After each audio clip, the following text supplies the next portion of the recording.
مسئلہ جو میں بتا رہا تھا وہ یہ ہے، دو مسئلے میں بتاتا ہوں، ایک نماز کا ایک وضو کا ہے۔ اکثر لوگوں کی یہ شکایت بھی میرے پاس آتی ہے، استنجا کر کے آئے، پیشاب کر کے باہر آئے، وضو کرنے کے لیے بیٹھے تو ایسا لگ رہا ہے کہ قطرہ ٹپک رہا ہے یا پیشاب کا قطرہ پھر سے نکل گیا۔ ایسے کئی لوگوں کو ہوتا ہے، پھر گئے وہ پھر دھو کر کے آئے، پھر لگا کہ نہیں پیشاب کا قطرہ نکل رہا ہے۔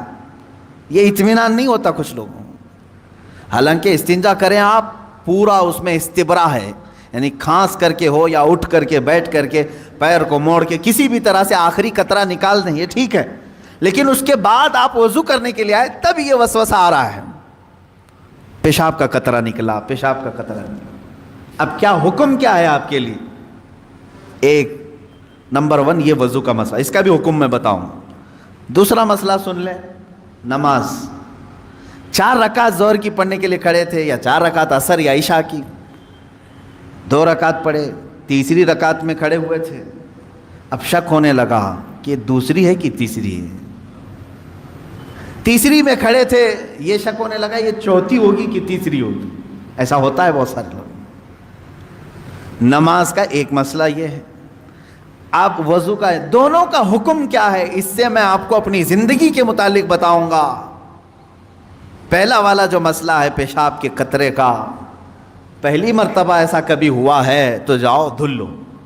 ایک بار ایسا ہوا کہ پیشاب کا قطرہ ٹپکا ہے یا لگ رہا ہے، جاؤ دھل کے آ جاؤ۔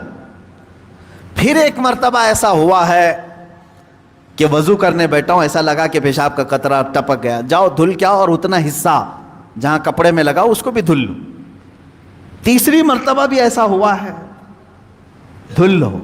اب اس کے بعد شریعت کہتی ہے اب نہیں جانا، اس کے بعد اب وضو کے لیے اگر بیٹھو گے تمہیں لگ رہا ہے کہ پیشاب کے قطرے ٹپک رہے ہیں، ٹپکنے دو، تم پانی لے لو ایک چلو میں اور اس جگہ پر چھڑک دو، پانی وہاں پر اس کپڑے کے اوپر چھڑک دو۔ کیوں؟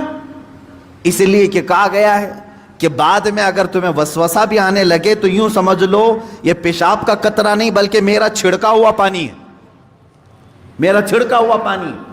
اچھا ایسا کیوں کرایا گیا؟ شک تو ہو رہا ہے۔ سنیں فقہائے کرام نے فرمایا اے بندے تجھے عبادت اللہ کی کرنی ہے۔ کس کی کرنی ہے؟ اللہ کو راضی کرنا ہے، اور یہ جو وسوسے آ رہے ہیں تجھے یہ شیطان کے ہیں۔ اگر تو بار بار اٹھ کر کے دھونے کے لیے چلا جائے گا تو بات یہ ہوگی کہ تو شیطان کی پیروی کر رہا ہے اللہ کو چھوڑ کر کے۔ یہاں شریعت نے یہاں تک کہا کہ شیطان کی پیروی ہو جائے گی اگر کثرت سے تو کرنے لگ گیا۔ جب شیطان وسوسہ ڈالا اٹھ گئے، جب شیطان شک ڈالا پھر اٹھ گئے۔ بار بار اگر خیال آ رہا ہے تو اس پر عمل کرنا جائز نہیں۔